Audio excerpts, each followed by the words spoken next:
तो welcome to investment planning services. Kotak mutual fund ने technology fund करके नया एनएफओ लॉन्च किया है। तो जो लोग भी आईटी और एआई सेक्टर में इन्वेस्टमेंट करना चाहते हैं तो उनके लिए इसमें इन्वेस्टमेंट करने का एक नया अवसर है। तो आप यहाँ से आप टेक्नोलॉजी और आईटी सेक्टर में इन्वेस्टमेंट करना स्टार्ट कर सकते हैं। बेसिकली जो टेक्नोलॉजी फंड होते हैं वो आईटी और टेक्नोलॉजी से रिलेटेड जो भी कंपनीज होती हैं, जैसे इन्फोसिस हो गया, विप्रो हो गया, टीसीएस हो गया, उन सारी कंपनीज में आपके पैसे को इन्वेस्टमेंट करेंगे। Basically Kotak technology fund open category का फंड रहेगा। इसमें तीनों ऑप्शन अवेलेबल रहेंगे: ग्रोथ, आईडीसीडब्ल्यू, री investment.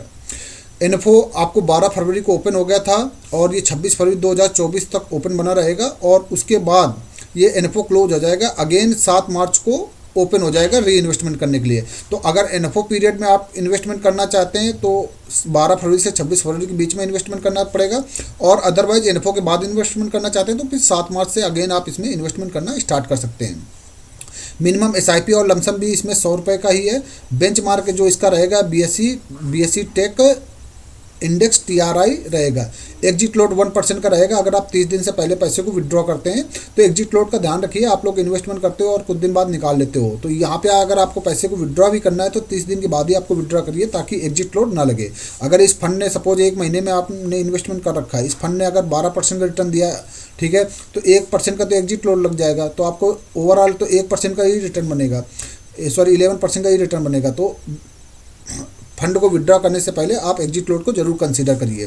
Very high risk category का फंड रहेगा। फेस वैल्यू 10 रुपये का ही रहेगा। तो वो सारे इन्वेस्टर के लिए ये फंड सुटेबल रहेगा जिनके पास टाइम होराइजन 7 साल या उससे ज़्यादा का टाइम होराइजन है और डाइवर्सिफिकेशन देख रहे हैं। मतलब आपने already large cap, mid cap और स्मॉल कैप में इन्वेस्टमेंट कर रखा है और थोड़ा सा आप डाइवर्सिफिकेशन देख रहे हैं तो टेक्नोलॉजी फंड को आप कंसिडर कर सकते हो। बात करते हैं सिमिलर टेक्नोलॉजी फंड के रिटर्न को, तो आईसीआईसीआई प्रूडेंशियल टेक्नोलॉजी फंड, इसने 1 साल में 30% का रिटर्न दिया था, 3 साल में 19% का रिटर्न है और 5 साल में 24% का रिटर्न है। 7 साल में भी 24% के अराउंड ही रिटर्न है। एसबीआई टेक्नोलॉजी फंड ने 23% का रिटर्न दिया है, 3 साल में 20% का है और 5 साल में 23% का है और 7 साल में 24% का रिटर्न बनना है। टाटा डिजिटल फंड ने 1 साल में 33% का रिटर्न दिया है और 3 साल में 20% का रिटर्न दिया है और 5 साल में 23% का रिटर्न दिया है, 7 साल में 24% का रिटर्न दिया है। देखिए 5 साल पहले का कोरोना पीरियड भी है, तो कोरोना सेक्टर में कोरोना के टाइम में आईटी सेक्टर के जितने भी स्टॉक्स थे काफ़ी अच्छा परफॉर्मेंस किया था, लेकिन लास्ट 1 ईयर से थोड़ा सा कम अच्छा परफॉर्मेंस कर रहे हैं, बट फिर भी इनका रिटर्न काफ़ी अच्छा है।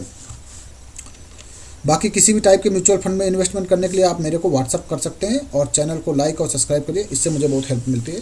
Thank you very much.